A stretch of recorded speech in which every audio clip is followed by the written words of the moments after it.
Alright, so here in the 437th Airlift Wing, our mission is to provide safe, precise, reliable airlift anywhere in the world. So we have a total of 48 C-17s valued at about $10.2 billion. Every day, probably about every 3 minutes or so, we have one of our mobility aircraft either taking off or landing somewhere in the world, delivering either humanitarian supplies, any war supplies, or troops around the world in a time of conflict or humanitarian need. Again, whenever there's a tough spot in the world, it's not uncommon to see one of our Charleston tail flashes right there in the middle of things.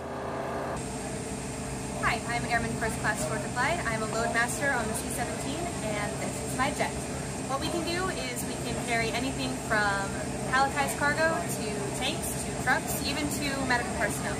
One of the biggest things that we like to do is bring complete air mobility to the entire fleet. The C-17 is a pretty amazing machine. Up at the tail, see the top of the tail is over 55 feet tall. The cockpit's nearly 20 feet tall. A wingspan of almost 170 feet. At full capacity, we can do about 600,000 pounds on the ground, and we can land on dirt strips over 500,000 pounds in as little as 3,500 feet.